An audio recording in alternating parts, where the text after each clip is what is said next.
Hello everyone, welcome back to my channel.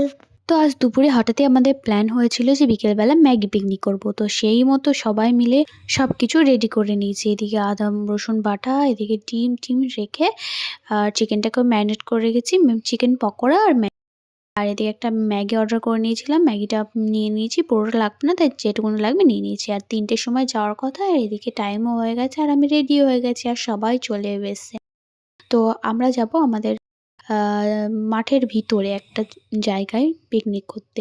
বাড়ি থেকে কিছুটা দূরে, তো আমরা সবাই মিলে সব জিনিসপত্র ব্যাগের মধ্যে করে গুছিয়ে নিয়ে চলে গেলাম মাঠের ভিতরে হাঁটতে। কিছুটা হাঁটার পর চলেও গেলাম যেখানে আমরা পিকনিক করব। আর যেতে সবাই আনন্দ করতে চলে গেলাম। আর এই যে ভিউ, মাঠের মধ্যে এরকম ভিউটা দেখতে এত সুন্দর লাগে। এই যে চলেও এসেছি আমরা। তারপর এই যে উনুনটা বানিয়ে এদিকে আমরা হচ্ছে ম্যাগি সিদ্ধ করতে বসিয়েও দিয়েছি। তো অনেকদিন পরে আমরা এরকম একটা পিকনিক করছি। এদিকে ম্যাগি সেদ্ধ করে আমরা চিকেন পকোড়াটাও বসিয়ে দিয়েছি, যেহেতু সব ম্যারিনেটেড ছিল। আর এদিকে একটা মাংস পোড়ানোর চেষ্টা হচ্ছে যে কাবাব করা যায় নাকি, কিন্তু আমরা সেরকম তো কোনো সরঞ্জাম আনিইনি তা কাবাবের করার মতো।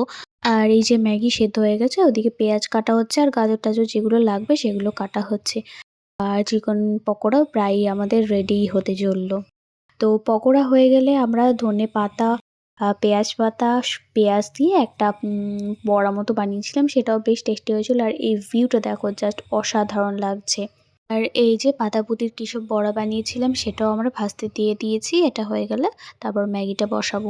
আর ওই যে গেছে অন্যের জমিতে ধনেপাতা তুলতে। আর এই যে আমি তো বসে রান্নাগুলো করছি, সবাই হেল্প করছে, যদিও সবাই মিলে একসাথেই করছি। আর এই যে ম্যাগিটা হবে, ম্যাগিটা হওয়ার জন্য আগে চিকেনটা একটু ভেজে নিচ্ছি। আর চিকেনটা এমন করে দিয়েছি গায়ে পুরো তেল ছিটকে গেছে।